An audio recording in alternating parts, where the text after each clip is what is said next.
van a ver que la calificación que les hice de los trabajos es 100, ¿no?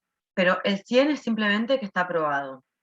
Si estuviera muy mal, les voy a poner un, no sé, un 40 y tendrían que volver a hacerlo, ¿sí? Para el recuperatorio. Es decir, en general no hay mucho problema porque son ejercitaciones que tienen que ver con poner a jugar un poco los conceptos que estamos trabajando, pero bueno, puede pasar que esté muy mal. Y ahí sí, ahí tengo que hacer la advertencia de que voy a pedir reelaboraciones a aquellos que estén como muy mal. Sobre todo con errores que no, o sea, que son graves, ¿sí? No que no sea un texto imaginativo, no que no esté bien pensado los recursos o lo que sea, sino si tiene errores, por ejemplo, gramaticales graves, ¿sí? O sea, como de escritura graves. Eso lo voy a volver a pedir reelaborar. Bueno, y leí cosas que me gustaron mucho, ya ahí les comenté. Era un ejercicio, bien, se animaron, era un ejercicio que tenía como varias cosas.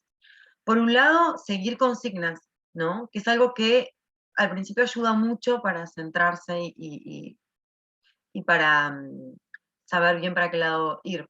Luego lo que sí noté es que hubo cierta dificultad con las isotopías, con elegir una isotopía.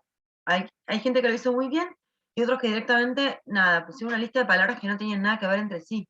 Entonces, presten atención cuando yo explico algo en clase, si queda grabado lo subo, como en la clase pasada que se subió, entonces fíjense si pueden repasar la clase y demás para incorporar estos conceptos. Lo otro que no se terminó de explicar en clase, porque lo di por sabido y evidentemente no está sabido, es el tema del narrador y la focalización. La focalización es algo como más complejo, que entiendo que tal vez lo hayan visto en la escuela secundaria muy poco, pero el narrador es algo que lo ven desde, no sé, sexto grado, quinto grado. Entonces, yo igual les dejé, a ver, espérense, les dejé en el campus, ¿ahí ven el campus? Sí, ¿no? ¿Están todos los nombres de ustedes? Según Zoom, ustedes ven el campus.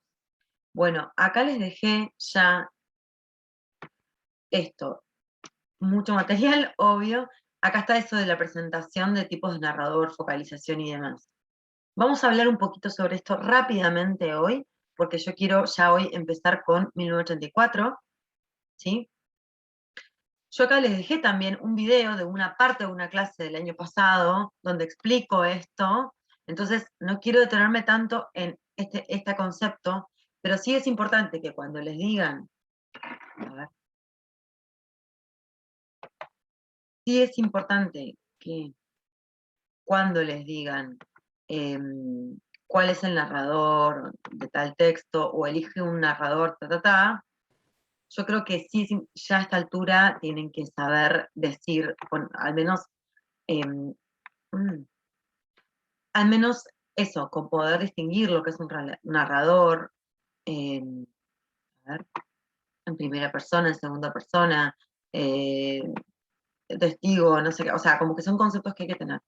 Rápidamente, yo les dejé esto, que es una presentación sobre estructuras de un texto narrativo, sobre elementos estructurales de un texto narrativo. Buen día, Matías. Em, Voy a pasar rápido por acá, porque ya dejé un videito explicándolo, ¿sí? Si no les quedan claras mis explicaciones, a ver, yo cada vez estoy más sorprendida de la cantidad de material que hay subido a la web. Entonces, como profesora, mi función es otra, no es solamente explicar, ¿no? Algo de manual, sino es ayudarlos a hacer otros recorridos. Por eso, les digo, sobre esto también hay mucho material subido, creo que les dejé un audio que explica lo que es la focalización, es decir, son elementos que están también explicados en la bibliografía que les mandé. En esto también les pido más autonomía, ¿no? Como buscar la autonomía. Pero básicamente cuando yo les propuse lo del narrador, ¿sí? Rápidamente, esta es como es la presentación que yo suelo hacer, voy a volver hacia algún aspecto más adelante. Lo que, bueno, esto ya se los expliqué, ya lo comentamos, ¿no? Como la estructura de un texto suele ser tripartita, en algunos textos no, en la mayoría sí, incluso en el texto de notaciones de que no, hay 3 partes, aunque sean 2 párrafos, hay 3 partes, hay 3 momentos.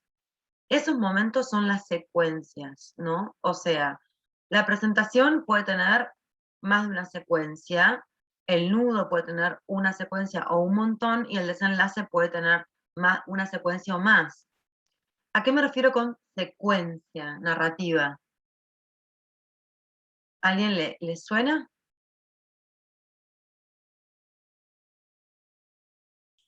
A como las diferentes partes, cómo se va desarrollando la historia. Puede ser a las acciones que tienen los personajes. Acciones, bien, acciones. ¿Cómo se desarrolla? ¿Qué más? ¿Qué sería una secuencia narrativa? Si estuviéramos en una película o en un documental, o sea, en un material fílmico, audiovisual, ¿qué es una secuencia? ¿Una escena? Una escena. Una escena. Tal vez nos resulte más fácil así entenderlo. O sea, en narración también, las secuencias narrativas son las escenas donde se plantean acciones. Muy bien ahí Brenda que dijo lo de las acciones, porque una secuencia no es una parte donde se describe, por ejemplo, ¿no? Obviamente que una secuencia narrativa puede tener una parte que sea descripción, pero lo que tiene que ver con secuencia es acción, como dijo la compañera. Acción. Pensémoslo como en el cine, una escena, en la escena en que pasa tal cosa. Entonces, el comienzo, el nudo y la presentación, el nudo de desenlace de cualquier historia puede tener, como mínimo, una, como máximo, las que quieran, ¿no? De secuencias narrativas. ¿Sí? Bien. Voy a pasar también un poquito más rápido por esto. ¿Se acuerdan que, bueno, se habla de narrador y narratario? No sé si vieron esta palabra en el secundario, pero son conceptos de la narratología de Miekeval. Miekeval es un autor que yo cito y que yo incorporé a la bibliografía, que se llama Teoría de la Narratología. De ese texto concéntrense sobre todo en el narrador, ¿sí? El narratario es el destinatario interno. ¿Qué significa esto? Sí, esto es importante porque lo vamos a ver relacionado también con 1984, ¿sí? O sea, todas estas cosas las vamos a ver también en la novela. No son cosas aisladas que no tienen nada que ver. Vamos a ver, un narrador, entonces, es el que cuenta la historia. No es el autor, ¿sí? O sea, el escritor puede ser uno, o sea, la persona de carne y hueso con DNI, no sé qué, es uno. El autor es el que firma, ¿sí? Y luego está el autor ideal implícito, que es ese que nos imaginamos que es. Si yo veo a Orwell, si yo empiezo a leer, ¿qué piensan de Orwell ustedes? Imaginémonos, ¿cómo nos parece él como autor? Como persona que firma esta obra, ¿qué podemos llegar a pensar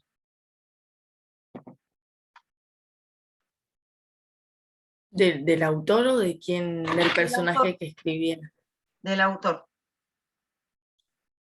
Que está perseguido, por así decirlo, es una persona conspiranoica. Por ejemplo, genial. Bien. Autor, ¿eh? No hablo del narrador, hablo del autor. Lo que ustedes imaginen, aunque hayan leído una biografía, acá detrás de esta versión hay una biografía que está bastante buena. Vamos a explicar esto por qué. Porque el escritor es una cosa y el autor es otra. De hecho, no sé si ustedes saben, pero en la editorial Planeta, que es la que tiene la mayoría de los sellos del mundo en habla hispánica, ¿sí? O sea, incluye otras editoriales, Planeta, la mayoría de la gente que escribe en Planeta, o mucha gente, no es la escritora. El que firma no es el escritor. ¿Sabían eso? ¿Saben lo que es un ghostwriter? Ahí me sale como medio alemana la pronunciación. Porque estoy siguiendo con los cursos de alemán y se me queda la fonética del alemán para decirlo en inglés. Bueno, la editorial Planeta, por ejemplo, tiene gente que escribe, pero no es la gente que sale con su firma afuera. ¿Se entiende? Escritor el negro le dicen también en español, pero bueno, no queda tan bien. O escritor fantasma, ghostwriter, ¿sí? Bien. Entonces, eso por un lado, el escritor es uno, el autor es otro. O sea, escritor puede ser el mismo o no, ¿no? Puede ser, por ejemplo, el autor es un seudónimo, de hecho, este señor es un seudónimo, y el escritor puede ser otra persona, puede ser, nada, un grupo de gente. Bueno, pero al mismo tiempo jugamos con el autor ideal implícito, es decir, el que yo me imagino. Entonces acá un compañero dice, y es una persona conspiranoica, total. Sí, yo pensé lo mismo. Cuando lees otros textos pensás lo mismo. También pensás que es un amargado, también uno puede pensar que es un capitalista salvaje, porque critica al comunismo, ¿no? No sé. Podemos imaginarnos un montón de cosas. Bien, eso es lo que está por arriba, o lo que tiene que ver. Esto es importante, ¿por qué? Porque cuando, bueno, cuando avancemos un poquito más en lo que es autobiografía, vamos a trabajar este tema del autor, narrador y la identidad. ¿Hasta acá vamos? ¿Bien? Sí. Luego, el narrador es la voz que cuenta la historia. O sea, el autor puede ser identificado con, por ejemplo, un varón, y el narrador podría ser mujer, por decirles de alguna manera, ¿sí? O sea, no tiene que ver, esto, márquenlo con fuego, porque yo lo voy a corregir. O sea, no me vuelvan a poner, el autor cuenta, no, el autor no cuenta nada. Es el narrador, es la voz que aparece en el texto, ¿sí? Profe, una pregunta. Sí. Narrador se podría definir como el autor, pero dentro de la ficción, ¿no? Es como. No. Entonces, no entiendo cómo, o sea, entiendo la diferencia, pero, o sea, narrador es como lo interno dentro de la historia, autor es quien escribe en general todo. El autor es el que firma. Ah, El que firma. El pero lo narrador. escribe también es parte. ¿Cómo? Tipo, el autor también escribe parte de la narración. A ver. Por ahora no hay máquinas que escriban novelas, aunque este texto dice que sí, ¿no? A lo que voy es lo siguiente. Siempre hay una persona de carne y hueso que escribe. Ese es el escritor. Cuando escribe, puede poner su nombre. Ese nombre es el autor. El nombre que aparece en diferentes textos es el autor. Pero dentro de un texto, el que habla es el narrador. ¿Por qué? Porque hay textos, por ejemplo, Faulkner tiene una novela que se llama Mientras agonizo, ¿sí? Esto va a aparecer en la focalización múltiple. La novela, Mientras agonizo, se trata de 5 personas que cuentan la historia, la misma historia, ¿sí? Los hijos de una persona que está muriendo. Si hay muchas personas que cuentan la historia, o sea, un capítulo lo cuenta A, otro capítulo lo cuenta B, otro capítulo lo cuenta C. ¿Quién es el autor ahí? Ninguno. Y todos a la vez. ¿Me seguís? No sé si quedó claro. No, sí, sí, o sea, lo que yo decía es que el narrador es como parte de la ficción porque es como el que cuando vos lees la ficción, que sería lo interno, lo que vos estás explicando, eso es lo que yo me refería. O sea, dijiste lo mismo, solo que yo lo estoy diciendo con otras palabras. Ay, perdón, Y tal vez había entendido otra cosa. Sí, claro, el narrador siempre es ficcional. eso es Ay, lo que estaba intentando sí, decir. perdón, había entendido otra cosa. Como que me No, dijiste no, no que hay el problema. narrador habla en la historia. Y yo como, perdón, que el autor habla en la historia, yo ahí volví hacia atrás, perdón. No, no pasa nada.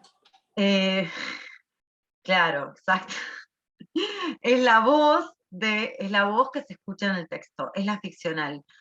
Ojo, porque ustedes me dicen, pero Borges, no entremos, porque después muchos autores, porque sí hay una persona que escribe y que firma, entonces muchos autores después utilizan su propio nombre como personaje de la historia ficcional. ¿Se entiende? O aparece un narrador y cómo organiza. Acá pasa algo así, de hecho. En este texto pasa. ¿Quién cuenta lo que es la neolengua?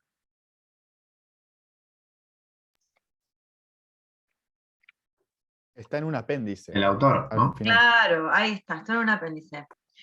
Claramente, este texto, el narrador, es un narrador en tercera persona omnisciente. ¿Estamos de acuerdo todos? Si tenemos que elegir en 1984. Tercera persona o extradiegético, es un nombre más técnico, pero es igual. Omnisciente. Porque sabe todo lo que le pasa a Wilbur. Perdón, a Winston. Wilbur es el gato de un cuento de brujas de mi hija. A Winston, ¿sí? Entonces, el narrador está contando algo que le pasa a este chico y sabe todo lo que le pasa. Díganme si no están de acuerdo con lo que acabo de decir.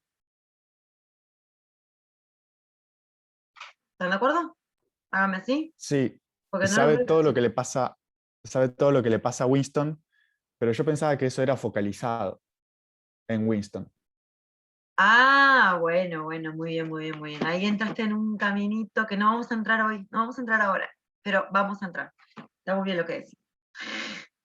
Porque a veces hay una contaminación, pero eso ya lo vamos a ir, ahora no, porque no, los voy a marear. Entonces, tercera persona, omnisciente, que es, uno podría pensar, ¿no? Que es el mismo que escribe el apéndice, que se llama Principios de la Nueva Lengua. A ver, quiero mirar si...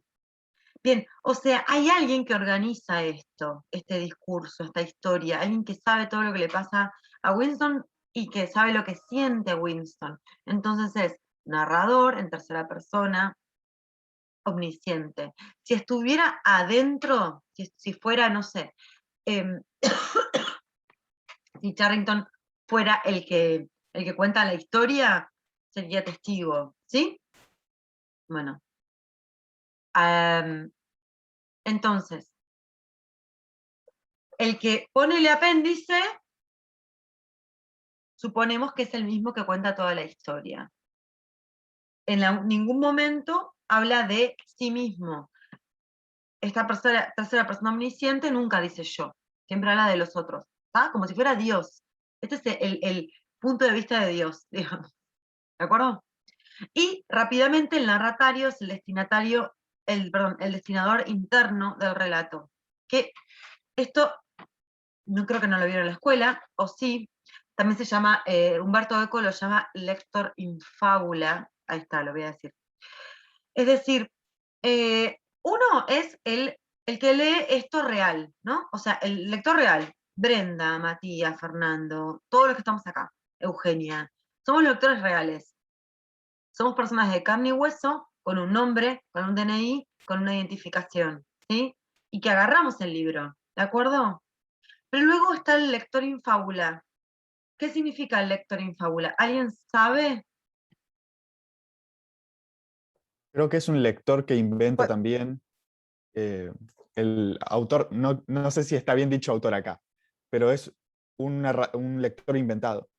Bien, está bien dicho autor. ¿Por qué? Porque el que organiza, claro, ahora entramos a volvernos locos, y el que organiza la historia, el que organiza la historia es el autor, podemos decir. Podemos hablar del autor, escribió libros, sí, está bien. Cada libro tiene narradores distintos, ¿sí? Pues podemos hablar del autor como la figura que organiza la información, la que escribe su nombre, la que lleva el manuscrito, ¿sí? Bueno, autor. No nos vamos a complejizar más con eso por ahora. Claro, la persona que configura la historia, que piensa la historia, es el autor. Ese autor piensa en un lector en fábula, un posible lector para su texto. ¿Quién es? O sea, ¿quién piensan ustedes que es el lector que se supone en el texto?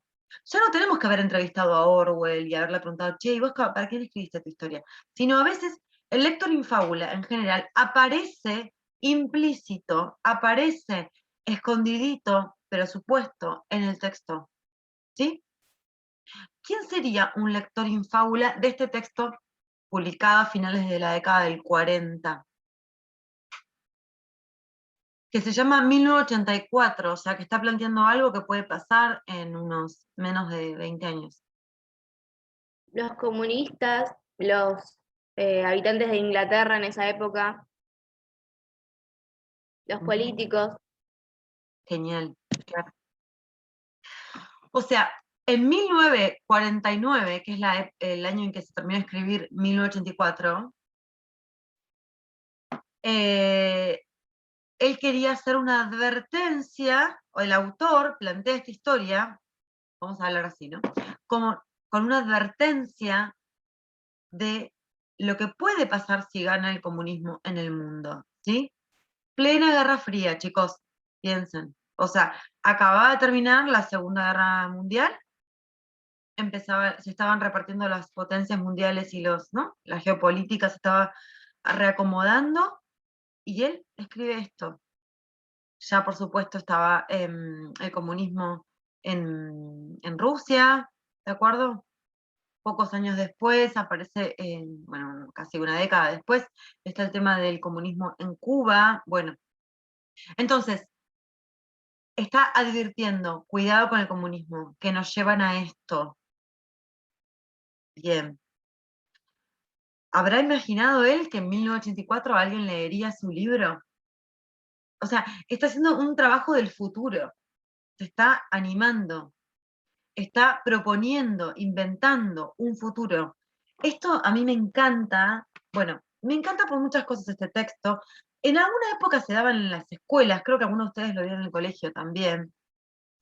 Muchas veces se da en colegios vinculados a cierta característica ideológica. Entonces, es complejo, ¿no? ¿Por qué? Porque entonces uno puede decir, 1984 es anticomunista, entonces, chau, no lo leo, ¿no? Si uno tiene ideas de izquierda. Y sin embargo, hay que ir un poco más allá, hay que superar un poco esta cuestión política. Ya vamos a explicar por qué. Bien, entonces, muy bien, el lector infábula. El supuesto lector de este libro es aquel que él quiere llegar para advertirle, miren que esto puede pasar. Orwell también escribe Rebelión en la Granja, no sé si lo leyeron, también plantea lo mismo en cuanto a las políticas mundiales y, y el uso y el control de los totalitarismos, ¿sí? Entonces, bien, tenemos esto, creo que interesante. ¿Saben qué me parece más fuerte e interesante de todo esto del lector real, lector infábula? Que cuando Orwell debe haber pensado, o sea, se plantea un lector infábula, creo que nunca hubiera imaginado que en el 2021, además, este año se liberó los derechos, ¿sabían eso? Este año, por eso salieron tantas ediciones también. Se liberaron los derechos de autor, con lo cual cualquiera puede reproducir 1984, ¿sí? Sin pedir permiso a la familia y a los albaceas. Entonces, me impresiona porque el lector real de hoy que lee esto no tiene nada que ver con otro lector de otra época, ni 20 años, ni 10 años, ni 15 años. Hoy podemos leer esto de una manera increíblemente actual. Eso es lo que tienen los grandes escritores para mí, como Perdón, teoría. perdón, ¿puedo hacer una pregunta respecto a cuando salió este libro? ¿Dónde estás? A ver, pará, No, que no te veo. hola, sí, no tengo la cámara, ya la pongo igual. Valentina, Ya la pongo, estoy con mal internet, estoy en la costa y estoy con mal internet. todo bien. Pero quería preguntar eso, porque a mí me interesó mucho también como el contexto del libro y todo eso. Y quería saber si hubo censura en ese momento. Cuando salió este libro, digamos, como no hubo censura ni nada de eso. No, porque en realidad se escribe, o sea, si vos lo lees como eso, como anticomunista, más que censura, o sea, se habrá censurado, obviamente, en los países totalitarios, o sea, en los países comunistas. No se censuró en Inglaterra, para nada, porque justamente o sea, es un libro bastante filocapitalista en un sentido, ¿sí? Pero guarda, porque Orwell había estado en la Segunda Guerra Civil Española, luchando a favor con los los republicanos, o sea, con la gente de la izquierda. Les digo esto porque él es un converso, o sea, él es un converso en el sentido, él militó a la izquierda, entonces este texto también es como un despertar que él tuvo cuando salió de las facciones comunistas. Así que no, en Inglaterra no se censuró. Obviamente se censuró, como otras tantas cosas, en los países donde se sentían identificados, criticados, ¿no? Buenísimo. Sí, a mí, de pronto, a mí me interesó mucho ese contexto y todo el tiempo me hizo acordar como a Corea del Norte. Yo hace poco vi un documental que está en Netflix, no sé si sigue estando ahora, pero que era de un periodista, que fue el único periodista que dejaron entrar a Corea del Norte. No sé si alguno lo vio, pero es muy Yo lo vi, bueno. yo lo vi. ¿Lo viste? Bueno, y me hizo como todo el tiempo pensar el libro, no sé, pero en Corea del Norte, como todo el tiempo, con esto de que aparecía en todos lados, en la caja de los cigarrillos, en no sé dónde, en no sé cuánto, que era como el humano, como que él era podría decirse hasta incluso que era como el único humano real, digamos, ¿no? Claro. Y me hizo acordar mucho eso, como... Bueno, nada. vamos a, si quieren, ya que estamos hablando del libro, porque está bueno esto ir y venir, hablemos del libro, ¿no? ¿Cómo se llama el documental? Pregunta Brenda. Yo no me acuerdo el nombre. No me acuerdo tampoco el nombre. Está Pero bueno, ahí de lo Pyongyang. busco y lo pongo. Escúchame, si querés también, si te interesa, Valentina, todo lo que es Corea del Norte, hay un cómic que se llama Pyongyang, que es el nombre de la capital de Corea del Norte, una de las ciudades, creo, que también es un periodista de hace, no sé, 15 años, 20 años, lo dejaron entrar.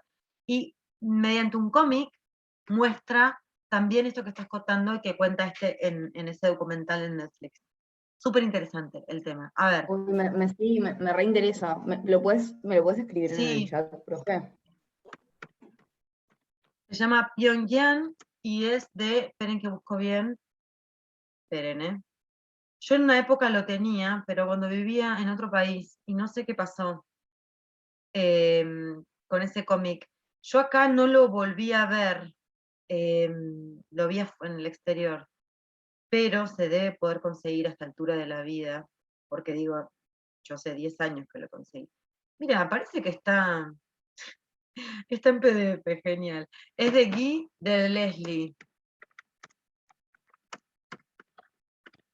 Oh. ¿Qué es un coreano, digamos? No. Él es norteamericano, de Les. Es norteamericano. Ok. Creo que es de Lisle. ¿Norteamericano? No, debe ser francés. Bueno, la verdad que no me acuerdo ahora. Tremendo. Pyongyang es una novela gráfica, dice ¿francés será él? No, inglés. Bien. Ahí te paso. De Lisle. Muchas gracias, profe. Esta es una novela gráfica. Pyongyang. Bueno, está genial. Sobre Corea del Norte. Bueno, claro, bien, pero recordemos que esto que decís, estaba el Gran Hermano estaba, nos vas a acordar de Corea del Norte, pero el tema de la iconografía y la imagen del, abran su mente, ¿no?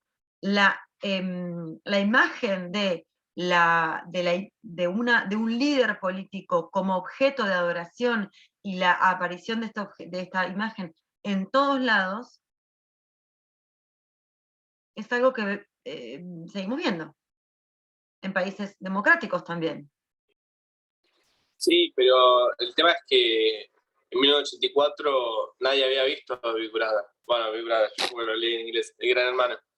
Es como que aparecía en todos lados, pero nadie lo vio personalmente. Era una persona inexistente. Está bien, pero estoy hablando del tema de la propaganda. O sea, la propaganda de la figura del líder está. Por ejemplo, en Argentina, en el siglo XIX, Juan Manuel de Rosas aparecía en todos lados. Aparecía en las monedas, aparecía en los collares, o sea, la presencia de la iconografía es algo que se usa mucho, de la imagen del líder se usa mucho. Obviamente, claro, en 1984 ese líder no tenía nadie lo había visto, ¿no? Y eso es como que crecía más aún esa mítica, que es un poco lo que pasa con el de Corea del Norte, que nunca se sabe si está muerto, si está vivo, si es el hijo, que si es el, ¿no? Como que también hay como una mística sobre eso. Pero seguimos, se sigue usando ese tema de la iconografía del líder y de la omnipresencia del líder, ¿verdad? Bien. ¿Qué más? Bueno, ¿saben qué? Esto también es muy interesante. Yo creo que él pensaba más que en Corea del Norte, obviamente, pensaba en el estalinismo. O sea, esto si a alguno le interesa, investigar la publicidad soviética. Súper interesante, súper interesante. La publicidad soviética tiene mucho que ver con esto. ¿Matías? Yo pensé más que nada en el Gran Hermano, por ahí como, sí, como Stalin, y también en Goldstein, el traidor, como Trotsky. Sí, obvio. Sí, sí, sí. Hay muchas similitudes con el estalinismo y con la historia del estalinismo, así que sí, son interpretaciones, ¿no? Posibles, pero está pensando más en Rusia cuando escribe esto Orwell. Bueno, entonces, el lector real hoy tiene otras herramientas que puede entender este texto de otra manera distinta. Eso es lo que es genial. Por eso yo le decía a ustedes, ustedes convierten el texto cuando lo leen. Mira, a Matías se le ocurrió esto, a Valentina se le ocurrió Corea del Norte, a mí se me vino a la cabeza esto, ¿no? Como todo lo que pasó con la pandemia, bueno, a cada uno le resuena cosas, ¿sí? En cada época resuenan cosas distintas. Entonces, el lector real activa y reconfigura también la lectura. Bueno. Entonces, con focalización, esto léanlo después más detenidamente de nuevo, yo se los colgué. ¿Vieron? ¿Se acuerdan que con Cartucho dijimos que el narrador estaba como adentro de la historia, abajo de la mesa es una niña que mira por la ventana? Bueno, es el punto óptico en el que se sitúa el narrador. No es un tema fácil, así que si quieren lo volvemos a ver más adelante también, para reforzar. Cuando la focalización es 0, es que la historia se cuenta como si fuera un historiador, ¿sí? Que es un poco, también es el narrador omnisciente, como en 1984. En 1984 está contado como un historiador, ¿sí? Sin dar su opinión, simplemente narrando, diciendo, describiendo lo que tiene el tipo en la cabeza. Focalización historiador. Cuando es externa, es tipo una cámara de filmación, que a veces coincide con un tipo de narrador que organiza y describe las acciones, pero que no participa en él. Y no conoce la focalización externa, que puede ser un narrador en segunda persona o en tercera persona, testigo, por ejemplo, no sabe lo que le pasa a los personajes por dentro. Por último, tenemos la interna, la que es la de Cartucho, ¿no? Que es un testigo, un personaje que está dentro de la historia. Puede ser fija, siempre el mismo personaje cuenta la historia, como Cartucho. Puede ser variables, esto es muy típico de muchas novelas, que la misma historia la cuentan diferentes personajes. O, perdón, variable, que por ejemplo, varios personajes. O múltiples, cuando muchos personajes cuentan la misma historia. Ejemplos como estos hay en el manual de Páez, ya vamos a volver a eso, no se preocupen. Simplemente les cuento que esta sería como la descripción de la focalización. No es fácil a veces distinguirlo, pero es un elemento que nos va a sumar más en el detalle de la narración. Entonces, a lo largo de un relato puede haber alteraciones de la focalización y también del narrador. Por eso es importantísimo lo que dijo Matías hace un rato, que un narrador puede estar siendo, ¿no? Como un historiador, grado 0, focalización 0, ¿no? Como omnisciente, qué sé yo, y de repente meterse en la cabeza de quien habla y hablar como habla el personaje.